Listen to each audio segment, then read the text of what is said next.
everybody. It's good to see you. Hello, everybody. George Semper Music Archive here. Have Mr. Allan Talbert, who is an awesome man, dear friend and collaborator of my father, the late George Semper. Hello, Allan. Hello, George. Oh, not George, Joel. That's right. Well, see, you sound just like your dad. You got it right. You got it 100% right. How did you meet George? I think it was back in '74. A man from San Diego, a piano player, Bob Farrell, knocked on my door looking for a saxophone player, and that was myself, for a 6-night-a-weeker in Los Angeles at the Total Experience. Mm-hmm. That was a black nightclub, one of the largest in L.A. at the time, featuring national acts. Mm-hmm. So I guess I preceded your dad. No, not preceded. I followed your dad. Yeah, he was the musical director for that club. And what's amazing about you saying that, Uncle, a lot of people don't know about that because, you know, Lonnie Simmons is a very private man. He was so accomplished with the Gap Band, all that. They don't know that George Semper helped build a Total Experience studio, recording studio where that was recorded, and also ran the club and booked the club, as you said, as a director, including awesome talent like you. And yes, he did. Yes, he did. Tell everyone your profession in music. What do you do? I'm a solo saxophonist here in the Southern California, Las Vegas region. And I played with a lot of stars of yesterday. For example? Etta James, Billy Preston. I was in high school with Billy Preston, and we did a lot of gigs back in high school. Mm-hmm. And later on, through his career, we touched on gigging together for private parties, that sort of thing. What's amazing about you, too, Uncle, a lot of folks don't know, is that Allan Talbert is the original saxophonist of Love, of Arthur Lee's Love Band. And I remember you telling me a story about being like 17 years old and scared to death because everybody was chasing you guys, the fans, after a show. And oh, yeah. And just, you know, Arthur Lee's impact. So you've been in music, man, for what? How many decades? About five decades. Yeah. And so, yeah. Five and a half. We were good friends, me and your dad. Mm-hmm. What was your most memorable performance together? Oh, God, we had quite a few of them in different places. It's hard to remember all the places we hung out and got down together. It was a lot, man. I know, even with, you know, talking about Basie Green, talking about just everyone, whether it was Los Angeles, Las Vegas. And you were very active, Uncle, obviously. A lot of people don't know. You played tennis with Barry Gordy. You played tennis with all these guys in your whole tennis career, too. So you were performing in Vegas as well. Oh, yeah, I used to play and warm all the celebrities up. That's where I met Barry Gordy and Cosby at the Tropicana and Tony Bennett, John Davidson, Andy Williams. God, I can go on and on, man. Charlton Heston. They all play tennis to keep their bodies in shape, you know, while they're doing their shows. So musically, like, what's the one thing you remember about George? What's the one thing you remember about George Semper? Because I know you guys recorded together well into his career and late in life, even when Pop and I spent time together in 2004, 2005. I remember when you and I first met. It's hard to believe that's 13 years ago now, Uncle. But the music you guys recorded in, because you had your studio set up. You had the double Mac PC studio. Your studio is no joke. Your digital studio. That's right. Your dad helped me put that together. Wow. Yeah, he was the inspiration. We were first on regular, oh God, I can't even explain the technology. The software was a bit dated. You know, it wasn't like we were using Pro Tools. I don't even think Pro Tools had hit the a front yet, the commercial front. And then Pop pulled it out to digital, right, and hooked it up with Pro Tools and got you straight. Yeah, yeah. Man, his onboard, he, you know, a lot of people don't know this, but a lot of people checking our discussion do. That you guys were the technologists of your era. You were the first creative, the first graphic designers, web developers, you know, videographers. You guys were just doing it with audio. And the technical aspects, man, like here, the George Semper Music Archive, you know, we've archived these 120 plus reels, you know, that George had maintained entire life. And what we found is just the innovation behind them, seeing even the size of the reel format changing with the old magnetic analog reels over the decades, and how difficult it was for you cats to even get in the studio, man. I mean, studio time was just, you know, $30,000 and like it was today's precious. Oh, it was just like, yeah, and singles like, you know, Jimmy Helm, so they could get in A&M and record you guys, you know. So, but yeah, so let's talk about that. What inspired you to make music in your career and with George?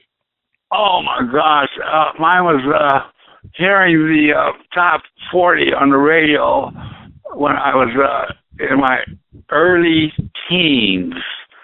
I think I was 13, and I asked my mother to get me a saxophone. Mm. And I really gravitated towards the saxophone and was able to replicate the way the big boys sound on their horns, you know, the popular players. Mm-hmm. So I had a very minuscule background in music, but I sounded professional.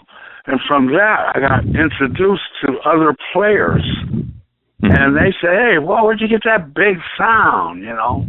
So that made me practice more, and then I had the technique to go along with the sound, and I started working. And I was about 15 and a half when I had it rather kind of hooked up.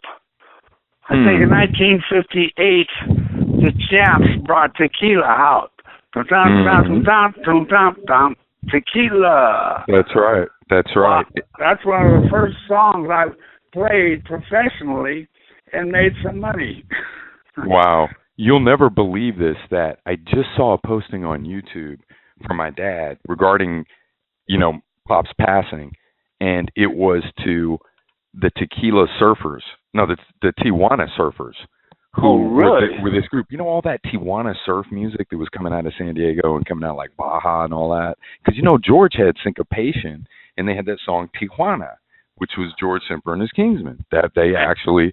That was he was like probably 19 years old when they put that record out. I just heard that though on the website, and not only that, I was down in San Diego at your dad's club. Oh, is that right? Tell me the name of the club. Was that Market Street East? I think it was, because Bob Farrell, a mutual friend, he took me there. Mm-hmm. That's a total experience. So we really all kept close circles with each other. We always knew what George was producing, and I'd go in and play a sax part for George. That's how we did it. Mm-hmm. Oh, very nice. Share alike. Mm-hmm. Absolutely. Yeah. What are some of the things that you did with George, especially, let's talk about Vegas? Let me see. Where were we? I think George was involved in that Pan-African auditorium gig on the west side of Las Vegas, where the ladies and gentlemen from all over the United States, they met there to have the convention. I think your dad was on that gig with me in Las Vegas at the Pan-African auditorium. I don't know if it still exists or not there. That was with the Young Hearts and all these Rolls Royces and limos they pulled up, and champagne every 15 feet out of fountains. It was a very large convention, you know. The Young Hearts, I love it. Bob Farrell was in the Young Hearts too, right? Who was in the Young Hearts? Bob Farrell, Ray Johnson, with another rock and roll band called the Ghetto. In those days, they were big out in the San Fernando Valley. What did Ray play? Drums. Ray was a drummer. Mm. Ray was Wow. a very, very fine drummer, too. And what did you play? I played tenor saxophone. Nice. You know, we played gigs opposite the Doors, Steve Miller Blues Band. Opening for the Doors, man, is incredible. I mean, I know that all that had happened with Arthur Lee already for you, where you guys had Jim Morrison coming to the stage and grabbing you, and all of that. They literally flew in on the gig. The gig was outside the Holiday Inn on the lawns in Palm Springs, and we saw the spotlight coming out of the sky, and it was Jim Morrison in the Doors, and the helicopter landed about 100.5 feet away from the bandstand and almost blew everything off the stage. But, that's how they were. They got up there and did it. Oh, wow. That is amazing. We were the first band to bring them on stage. Wow. That is amazing. Tell me about that. What are some other big groups, large groups that you guys worked with? And what year was that? I think that was '68 when Richard Nixon, the name of our band was called the Gubernatorial Nomination, in honor of the '68 presidential nominations. Mm-hmm. Record sessions is what we were into. A lot of recording, yes. And so tell me about that with George, like in terms of some of the sessions you did with George. Well, let's see. I largely did saxophone solos or horn. In fact, I was probably working with this female organist and jazz singer, Matilda Haywood, of which George and I later hooked up with her, and we did a video. George, Matilda, myself, and a trumpet player that plays two trumpets, Joe Banks, of Los Angeles. We're all from Los Angeles, so that worked out well for us. And that was in South L.A., so we had this huge building, and some sort of a lodge or private concern. It was a wonderful building. We had a nice crowd, and it was videotaped. So I need to get a copy of that. Definitely want to get that. That's something the archive is trying to get. And you and I were talking about that, where you have different things like Love. There's media out there for the band Love. There's different media that we at the archive, the George Semper Music Archive, are working on to try to get. Like we talked about Soul Train Season 1, Episode 18, that George and Basie Green are in, Free Clayton Act. And that we've been able to find all the episodes except that one, but we're working on it. We hit up Soul Train. Amazing. Yeah, man. But see, like you did it. You have that that material. Tell us about the Young Hearts. Like, what was the most popular release that the Young Hearts did? We played the Keyboard Lounge. That was in Inglewood, and it's still there. But it's not the Keyboard Lounge though. It's something else. And that's where primarily the Young Hearts had their steady job back when there were nightclubs in this town. Absolutely. Club culture was huge in Los Angeles, and that's why you guys were able to emerge like you did.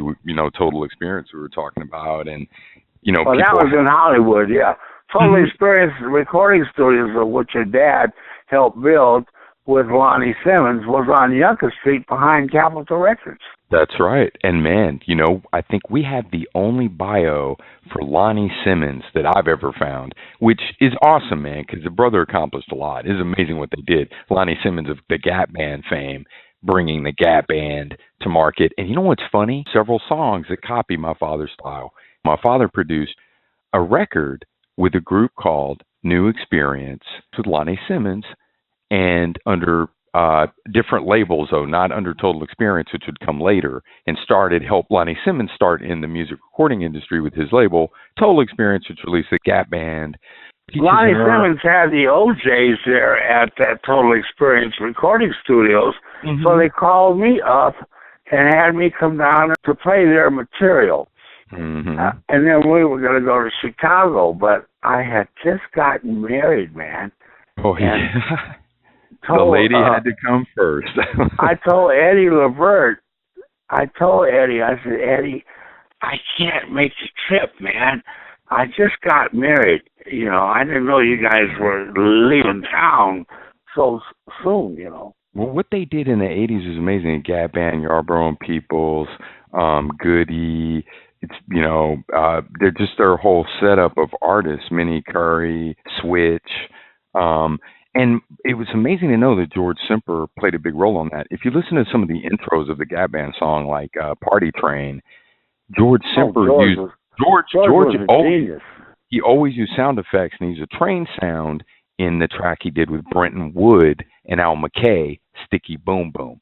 So go listen to the beginning of Sticky Boom Boom, Too Cold, by George Semper in 1972 with Al McKay and Brenton Wood, and then go listen to the later Party Train from the Gap Band, and you'll hear the train. Same thing with the Rooster for early in the morning. And he had worked with Lonnie Simmons, that he knew that style. Sure. Amazing. And so, but there's a lot of history there people don't know that's really interesting. Yeah. Al McKay preceded me, being in George's company, but I knew Al before he got with your father. Mm-hmm. Al McKay was in our band here at the Rage in Highland Park. We had about a 6-piece band out there. Mm-hmm. And Al, and then we had Roland Bautista guitar, who later went with Earth, Wind and Fire, as did Al McKay. Mm-hmm. They were always Earth, Wind and Fire, so we were surrounded by great guitarists.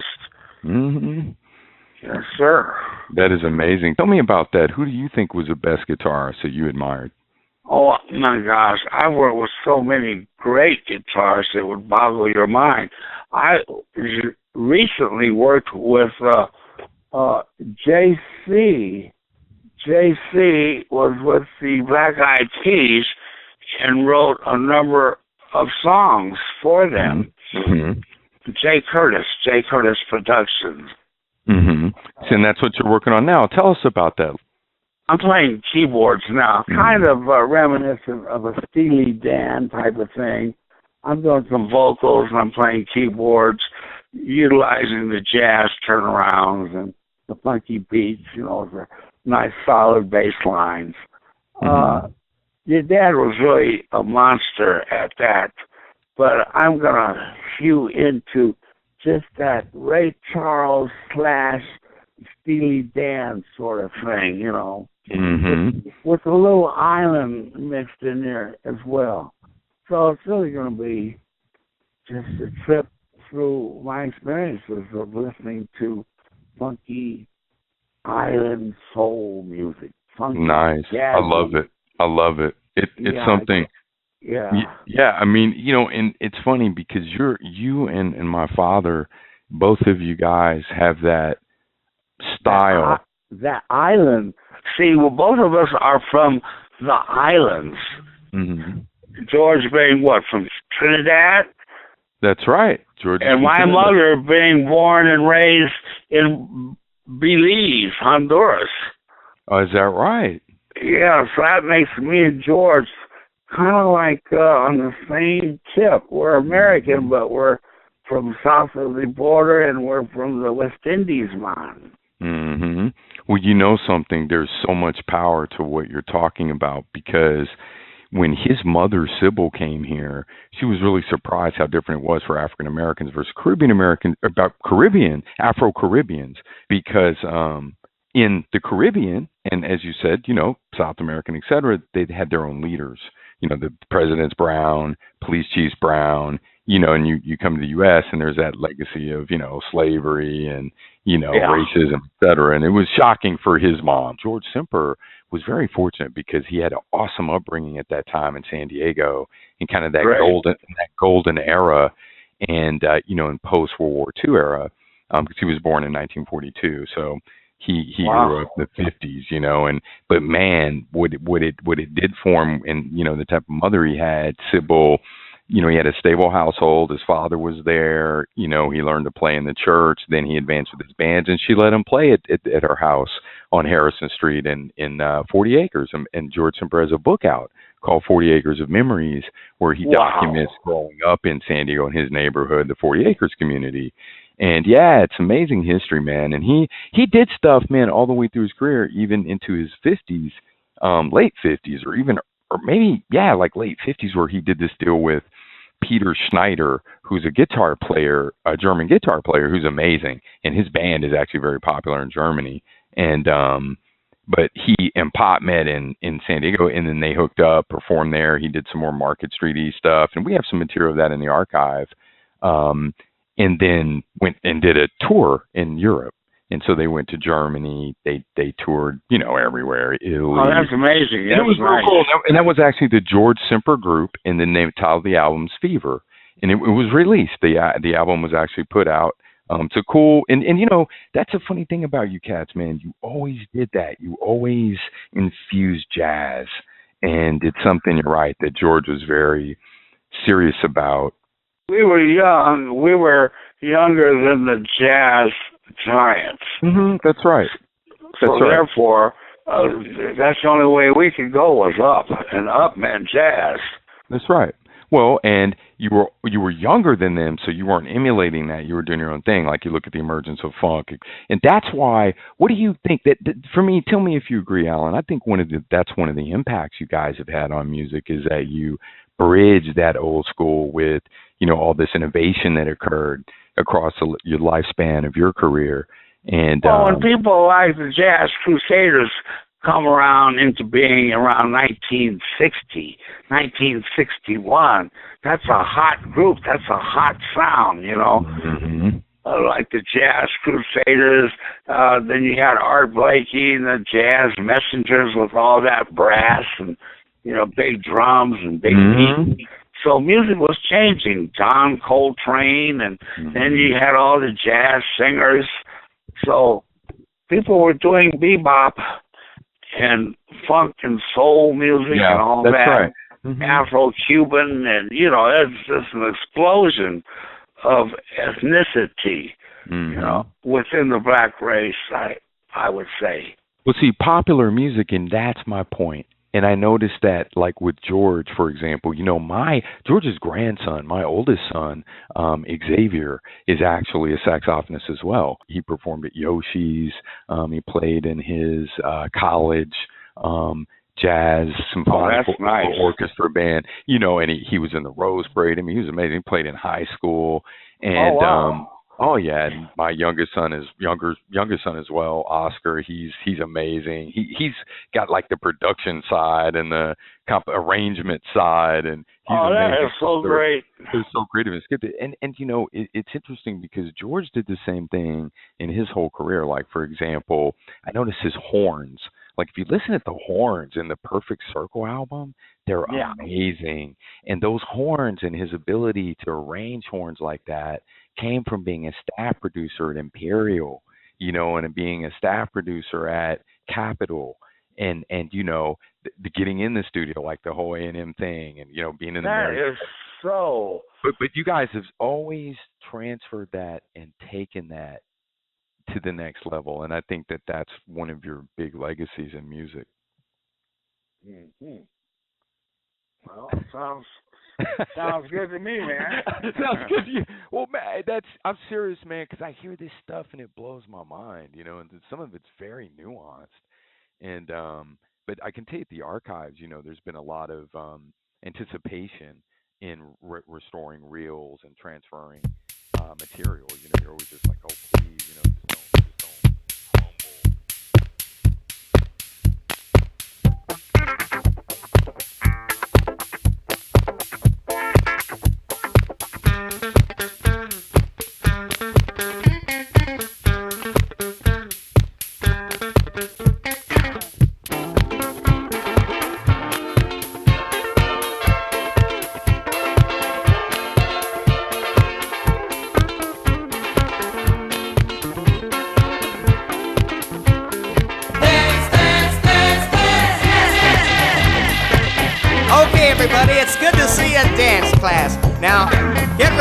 let's go. 1, 2, 3, stretch. 1, 2, 3, stretch. 1, 2, 3, stretch. 1, 2, 3, stretch. 1, 2, 3, kick. 1, 2, 3, kick. 1, 2, 3, kick. Dance the time away.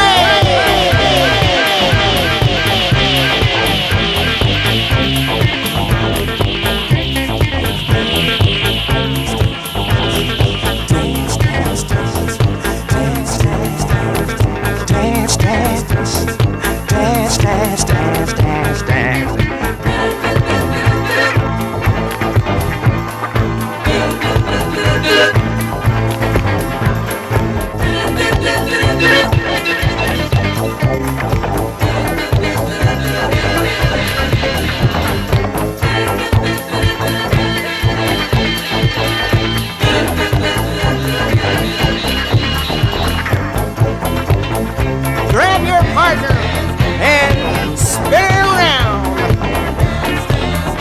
Everybody dance, dance, dance, and get on down.